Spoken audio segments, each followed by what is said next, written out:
সুপ্রিয় দর্শক আসসালামু আলাইকুম, কেমন আছেন আপনারা? নিশ্চয়ই ভালো আছেন। আজকের ভিডিওতে আপনাদের সবাইকে স্বাগত জানাচ্ছি। আজকে আমি আপনাদের সাথে খুবই মূল্যবান একটা টপিক নিয়ে আলোচনা করব।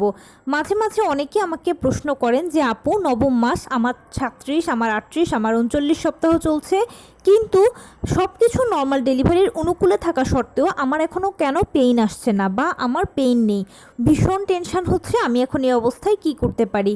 তাহলে চলুন জেনে নেওয়া যাক এই সিচুয়েশনটা কীভাবে হ্যান্ডেল করতে হবে বা এই অবস্থায় আপনার অবশ্যই যে কাজটা করতে হবে। বাই দ্য ওয়ে, মূল ভিডিওতে যাওয়ার আগে একটা কথা বলি, আমি আমার চ্যানেলে pregnancy related, specially normal delivery related অনেক ইম্পর্ট্যান্ট তথ্য ভিডিও আকারে শেয়ার করে থাকি। এই তথ্যগুলো আমার পার্সোনাল এক্সপিরিয়েন্স ও আমার ডক্টরের সাজেশন থেকে নেওয়া। তাই আমার চ্যানেলটিকে যদি একবার আপনারা ভিজিট করেন, তাহলে আপনারা আপনাদের প্রশ্নাতীত মনের অনেক প্রশ্নের উত্তর পেয়ে যেতে পারেন। আমন্ত্রণ জানাবো আমার চ্যানেলটিকে একবার ভিজিট করে দেখার জন্য। এবারে চলুন মূল আলোচনায় যাওয়া যাক। আমি শুরুতেই বলেছি আজকে আলোচনা করব নবম মাস, কারো 37, কারো 38, কারো 39 সপ্তাহ, সব কিছুই নর্মাল ডেলিভারির অনুকূলে আছে, কিন্তু এখনও পেইন নেই বা পেইন আসছে না। এ অবস্থায় আপনার অবশ্যই করণীয় একটি কাজ সম্পর্কে।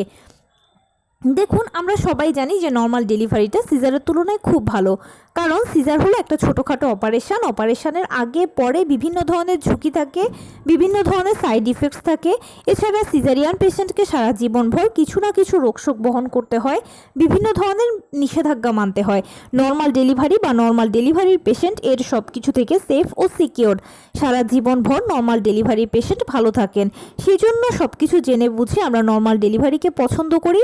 সন্তান জন্মদানের ক্ষেত্রে আমাদের অন্যতম পছন্দের পদ্ধতি হচ্ছে নর্মাল ডেলিভারি। কিন্তু নর্মাল ডেলিভারি তখনই সাকসেসফুল হবে যখন আপনার লেবার পেইনটা আসবে।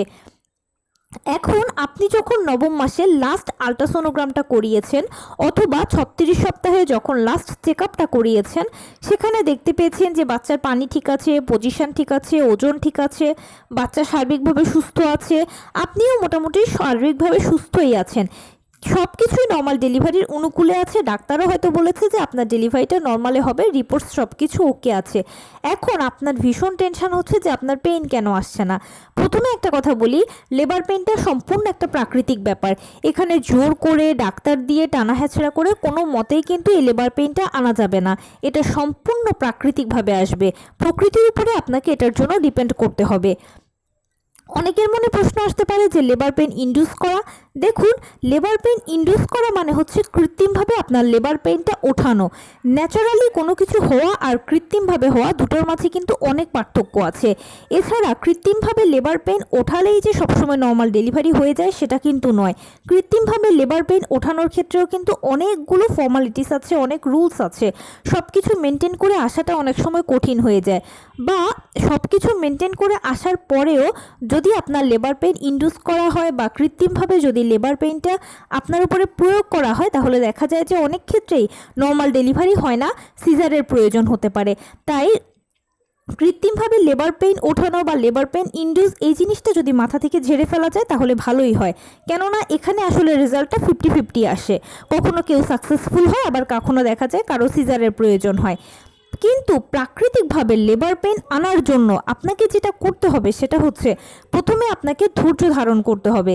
এখন বা এই সময়ে মুহূর্ত ধৈর্য হচ্ছে সবচেয়ে বেশি ইম্পর্ট্যান্ট, কারণ এই সময়টা ভীষণ সেন্সিটিভ একটা সময় আপনার জন্য, বাচ্চার জন্য। সামান্য 19 থেকে 20 হলে কিন্তু হয়তো বাচ্চাকে হারাতে হবে, বা আপনার কোনো খারাপ অবস্থা তৈরি হতে পারে, বা ফাইনালি সিজারের প্রয়োজন হতে পারে।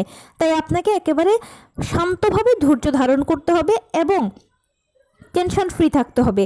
এ সময় টেনশনটা ভীষণ ক্ষতিকর, কারণ টেনশন হলে যেটা হয় যে আমাদের প্রেশারটা ওঠানামা করে, আর প্রেশার টেনশনের ফলে ওঠানামার কারণে যে সমস্যাটা হয় সেটা হচ্ছে গর্ভের ভেতরে বাচ্চা কিন্তু মারা যেতে পারে। সেই জন্য আপনাকে অবশ্যই এ ব্যাপারে সচেতন হতে হবে। টেনশন করা যাবে না কোনো মতেই না। যে কাজ করলে আপনার টেনশন কম হবে সেই কাজটা আপনাকে বেশি বেশি করতে হবে, ধৈর্য ধারণ করতে হবে, অপেক্ষা করতে হবে, সময় দিতে হবে, সময় নিতে হবে। আর এই সব ক্ষেত্রে সবচেয়ে ভালো হয় যে আপনি যেই ধর্মের অনুসারী হন না কেন, বেশি বেশি করে উপরওয়ালাকে ডাকবেন। মনে রাখবেন এটা আপনার জন্য একটা সময়, আর উপরওয়ালাই আপনাকে এই সময়ের হাত থেকে খুব ভালোভাবে উদ্ধার করতে পারবে। সেজন্য আপনাকে অবশ্যই বেশি বেশি করে উপরওয়ালাকে ডাকা উচিত। এতে ধর্মীয় কাজও হবে, টেনশনও কম হবে, সব দিক থেকে ভালো হবে। তার পাশাপাশি যে কাজটা সবথেকে বেশি করবেন সেটা হচ্ছে নিয়মিত হাঁটাচলা করবেন, টুকটাক কায়িক শ্রম করবেন, লো কমেটটা ব্যবহার করবেন, পুষ্টিকর খাবার খাবেন, এতটুকুই করবেন। অনেকেই মনে হতে পারে যে আমি তো সবসময় এরকমটা করে আসছি, যেরকম করে আসছেন ঠিক সেরকমটাই করুন। সকালবেলা ঘুম থেকে উঠে 30 মিনিট বাইরে হাঁটবেন, বাইরে না পারলে ঘরে হাঁটবেন, কিছুক্ষণ এরপরে বাটারফ্লাই স্টাইলে বসে থাকবেন। ছবিতে দেখানো স্টাইলটা হলো বাটারফ্লাই স্টাইল। দুপুরে খাবারের পরে কিছুক্ষণ হাঁটাচলা করার পরে বাটারফ্লাই স্টাইলে বসে থাকবেন। রাতের বেলা খাবারের পরে কিছুক্ষণ হাঁটাচলা করার পরে আবার বাটারফ্লাই স্টাইলে বসে থাকবেন। লো কমেটটা ব্যবহার করবেন, পুষ্টিকর খাবার খাবেন এবং সারাদিনে আপনি যা যেরকম কাজকর্ম করেন সব কিছুর মাঝে টুকটাক কায়িক শ্রম করবেন। এতটুকুই হচ্ছে নর্মাল ডেলিভারির জন্য যথেষ্ট। আর আপনি যদি এই কাজটা প্রথম থেকে করে আসেন এবং এখনও যদি একইভাবে চলমান থাকে, এটা চালিয়ে যান, কোনো টেনশন করবেন না। দেখবেন যেহেতু এটা একটা প্রাকৃতিক পদ্ধতি আর আপনার বডিটা যেহেতু প্রাকৃতিকভাবে প্রস্তুতি নিয়েছে এবং এখনও নেওয়ার পথে আছে, তাই ইনশাল্লাহ দেখবেন সময় মতো চলে আসবে আপনার লেবার পেন। এটা নিয়ে টেনশন করতে হবে না। কারণ কি, যে বডিটা নিয়মিত একটা ব্যায়ামের উপরে থাকে সেই বডিতে অন্য কোনো কিছুর প্রয়োজন হয় না, সময় মতোই জরায়ুর মুখ খুলে লেবার পেইন আসে। এখানে সবচেয়ে বড় সতর্কতার কথা হচ্ছে অনেকে এই সময় অনেক টেনশানে করে এবং ভাবে যে কী কাজ করলে দেখি আমার লেবার পেইন আসবে, সেটা নিয়ে অনেক ঘাটাঘাটি করতে থাকে, গবেষণা করতে থাকে। দেখুন, অনেক পদ্ধতি আছে। অনেকেই বলবে যে এটা করুন লেবার পেইন আসবে, ওটা করুন লেবার পেইন 100% আসবে, ওটা করুন লেবার পেইন 100% আসবে, এরকম অনেক গ্যারেন্টি সহ অনেক কথা শুনতে পাবেন। এগুলো শুনতে পাওয়ার পরে আপনার মনে হবে যে আমি একটু অ্যাপ্লাই করি যেহেতু এত গ্যারেন্টি হচ্ছে। দেখুন, ভালোর ক্রেডিটটা সবাই নেবে কিন্তু মন্দের দায়টা কেউ নেবে না। যার বা যাদের কথা শুনে আপনি এই কাজটা করলেন, যদি ভালো হয় সে বা তারা তো এই ক্রেডিটটা পুরোটাই নেবে। কিন্তু যদি খারাপ হয় তাহলে কি আপনি তাকে পরবর্তীতে বলতে পারবেন যে আপনার কারণে আমার খারাপ হয়েছে? কোনো দিনও নয়। সেই ব্যক্তি আপনাকে বলবে যে কেন আপনি আমার কথা শুনেছেন? আপনি না মা, সন্তানের ভালোর কথা চিন্তা করতে পারেননি? আমি কি আপনাকে মাথার দিব্যি দিয়েছিলাম আমার কথাটা শোনার জন্য? তখন কি করবেন? আয়নায় নিজেকে নিজে মুখ দেখাতে পারবেন না, সারা জীবন নিজের কাছে নিজে অপরাধী হয়ে থাকবেন, অনুশোচনায় ভুগবেন। সেই জন্য অন্য কোনো আজে বাজে চিন্তা না করে বা এলোমেলো কোনো ভাবনা না ভেবে উপরওয়ালার উপরে ভরসা রেখে নিয়মিত হাঁটাচলা করুন, টুকটাক কায়িক শ্রম করুন, দেখবেন ইনশাল্লাহ সময় মতোই আপনার লেবার পেইন আসবে। ধৈর্য তখন ধরেছেন, আরও একটু কষ্ট করে ধৈর্য ধারণ করুন। আর মনে রাখবেন আপনার হাতে কিন্তু 40 সপ্তাহ পর্যন্ত সময় আছে। নর্মাল ডেলিভারি ক্ষেত্রে সাধারণত হয় কি, প্রথমে আপনাকে ডাক্তার যে ডেলিভারি ডেটটা দেবে সেই ডেটে আপনার যদি ডেলিভারি হয়ে যায় তাহলে তো ভালো, আর যদি না হয় তাহলে পরবর্তীতে ডাক্তার আপনাকে আরও এক্সট্রা 7 দিন দেবে। সেই 7 দিনের ডেলিভারি যদি না হয় তাহলে পরবর্তীতে আরও 2 দিন, 3 দিন, 5 দিন দিতে পারে। এভাবে 3 ধাপে আপনি সর্বমোট 40 সপ্তাহ পর্যন্ত অপেক্ষা করবেন। তাই আপনার হাতে একটা দীর্ঘ সময় আছে, কোনো টেনশন করার কিচ্ছু নেই এখানে। তবে যাদের 40 সপ্তাহ পেরিয়ে গেছে তারা ডাক্তারের সাথে যোগাযোগ করে নেবেন। আপনার পরবর্তী করণীয় কী হবে ডাক্তার সেটা বলবে। এখানে সবথেকে বড় ইম্পর্টেন্ট কথা হচ্ছে আপনার সন্তানের নিরাপত্তা, আপনার সন্তানের ভালো। আপনার সন্তান যেন সুস্থ সুন্দরভাবে আপনার কোলে আসে, সেটাই হচ্ছে সবথেকে বড় কথা। এবার সেটা নর্মালে হলো না সিজারে হলো সেটা কোনো ব্যাপার নয়। মনে রাখবেন, নর্মাল ডেলিভারি বা সিজার এই দুটো হচ্ছে সন্তান জন্মদানের পদ্ধতি মাত্র। সন্তান যেন সুস্থভাবে মায়ের কোলে আসে, ডেলিভারি পরে যেন মা সুস্থ থাকে, এটাই হচ্ছে সবচেয়ে বড় ক্রেডিট, এটাই হলো সবচেয়ে বড় পাওয়া। নর্মাল ডেলিভারি বা সিজার এগুলো একেবারেই তুচ্ছ বিষয়। কে কি বললো না বললো সেটাতে একদম কান দেবেন না এবং সেগুলো নিয়ে একদম মন খারাপও করবেন না। আপনার সন্তান আপনার কাছে সবচেয়ে বেশি মূল্যবান, এটাকেই সবসময় প্রায়োরিটি দেবেন।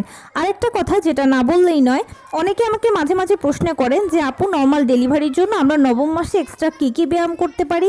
দেখুন, আপনি নিজেকে সেফ সিকিউর রেখে হালকা ফুলকো যদি কোনো ব্যায়াম করতে পারেন তাহলে ভালো কথা, করবেন, কোনো সমস্যা নেই। আর যদি মনে হয় যে না পাচ্ছি না, শরীর ভালো লাগছে না, তাহলে কোনো ব্যায়ামের দরকার নেই এক্সট্রা, সব কিছু স্কিপ করে যাবেন। শুধু নিয়মিত হাঁটাচলা করবেন, টুকটাক কায়িক শ্রম করবেন, লো কমেট ব্যবহার করবেন, পুষ্টিকর খাবার খাবেন এবং আপনি যেই ধর্মের অনুসারী হন না কেন বেশি বেশি করে উপরওয়ালাকে ডাকবেন। তো এই ছিল আজকের ভিডিও। কেমন লাগলো বলুন? যদি ভালো লেগে থাকে ও হেল্পফুল হয়ে থাকে তাহলে প্লিজ লাইক, কমেন্ট, শেয়ার করতে একদম ভুলবেন না। আর সেই সাথে আমার চ্যানেলটিকে সাবস্ক্রাইব করার বিনীত অনুরোধ রইল। পাশে থাকা বেল আইকনটি ক্লিক করে দেবেন যেন আমি ভিডিও আপলোড করার সাথে সাথে আপনারা নোটিফিকেশান পেয়ে যান। যদি কোনো প্রশ্ন থাকে কমেন্টসে জানাবেন, আমি রিপ্লাই দেব। প্লাস যদি কোনো পরামর্শ থাকে যে কোন বিষয়ের উপরে ভিডিও বানালে আপনারা উপকৃত উপকৃত হবেন সেটাও জানাবেন। আমি আপনাদের পছন্দের সর্বোচ্চ প্রায়োরিটি দেব। ভালো থাকবেন, সুস্থ থাকবেন। আসসালামু আলাইকুম।